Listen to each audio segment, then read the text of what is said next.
The 7 Elements of Palacea, Chapter 3. 1, 2, 3, 4, a happy elf was on the moor. She danced and sang until the rain from rumbling clouds did pour. Pour, pour, pour, from clouds the rain did pour. 3 white sheep were grazing on a grassy knoll. The largest of the 3 stood alert while the others munched on lush green grass. An aura of peace and comfort began to dissipate. Uneasiness began to fill the air. Something was out of sorts. They were too exposed. In the distance, a dark silhouette erupted out of ominous gray skies. The figure approached, but did not gain detail. The largest of the sheep bleated an alert. "Run away!" Darkness suddenly fell from the sky and engulfed them. The air itself became cold and thick as molasses. They could not move. They could not breathe. The figure filled the dark sky above them and struck with an unimaginable force. They were blinded, and then, as quickly as it had begun, the darkness lifted, and Gladen was all alone. Gladen suddenly woke. She still heard the song echoing in her head. 1, 2, 3, 4, a happy elf was on the moor. It was her mother's song. Her father Gore called it Mother's Magic. The song made no sense to Gladen, but it reminded her of warmth and happiness. The song was strangely out of place with the dark images of her mind. Gladen's heart was pounding and her breathing choked her. The young elf quickly looked around and recognized her familiar bed and table. "I'm in my bedroom. All is well." Gladen rubbed the sleep out of her eyes as her breathing slowed to normal. The sun's rays painted a yellow, window-striped pattern on the wall of her now well-lit room. The polyhedron of light sank slowly down the wall, rippling with the contour of the wooden wallboards. The rising sun was quickly joined by the provincial sounds of Glen Eden.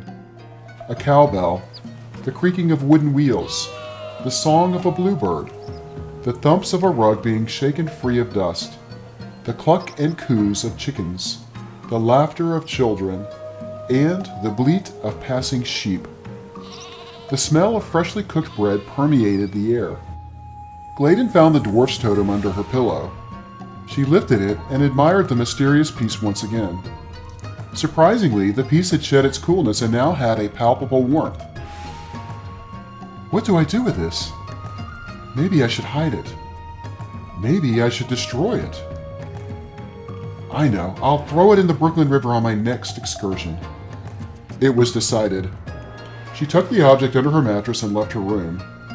She descended the stairs into the family area and was immediately greeted by a plate of warm eggs, ham, and flatbread. Her mother was hard at work preparing extra cuisine for the Harvest Festival. As was customary, each family contributed a preparation of some prized family recipe. To Hacinda, Gladen's mother, it was the most important day of the year. "I'll need more eggs, corn thistle, pepper, and goat cheese. Gladen, can you run over to Jerry's place and get some goat cheese? I hope she has some goat cheese. Goat cheese stew has got to have goat cheese, you know." "Relax, Mother. The festival is not until tomorrow, and I'll get you some goat cheese. Master Brigid doesn't expect me today anyway." "Oh, Gladen, you are my life charm." A look of genuine relief spread across her face. "Your brother was out before dawn today. I guess he wants to get to work early." There was a hint of sarcasm in her voice. Both Gladen and her mother knew that Julian was not the hardest of workers. Gladen's thoughts wandered. She and her twin brother had once been inseparable. They played together constantly and went on countless imaginary adventures together. They were always a team, never foes. Together they traveled to distant lands, crossed the sands of time, fought mighty battles, tamed dragons, and outwitted knavish wizards. On one cozy evening in a self-designed lean-to, the twins created their own secret language that only they could understand. This thoroughly confused those unlucky enough to find themselves between the twins' curious conversations. Julian and Gladen had delighted in the secrets they shared. Gladen couldn't remember when and how they had drifted apart. It just happened. She was certain that Julian was jealous of her magic. He even admitted this once. But that was not her fault.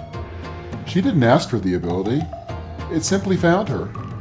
She didn't know why Julian didn't have the same gift. Gladen and her mother shared a moment of pleasant conversation about the upcoming festival. You need to visit Master Brigid. If you don't apply some healing paste to that leg wound of yours, it is sure to grow sour. Okay, Mother. Finishing a meal of breakfast cake and eggs, Gladen ventured out into the busy village paths on her quest for goat cheese. Nearly everyone in the village was scurrying about this warm morning.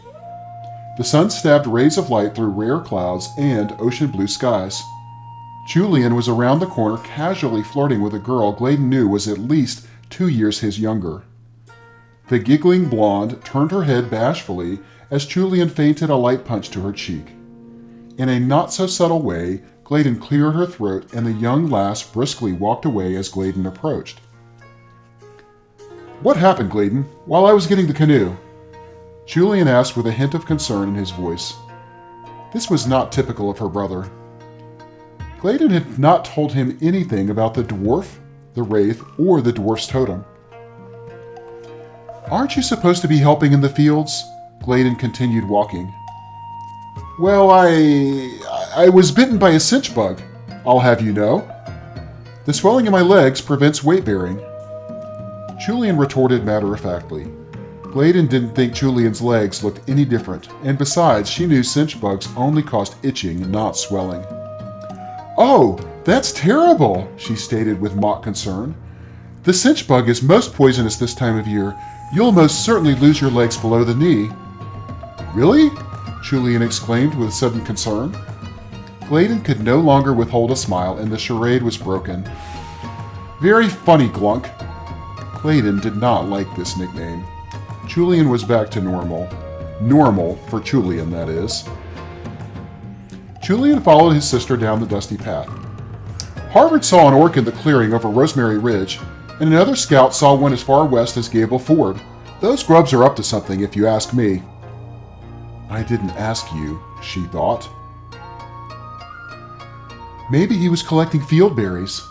She gave a sarcastic reply, but was genuinely surprised to hear the news from her brother.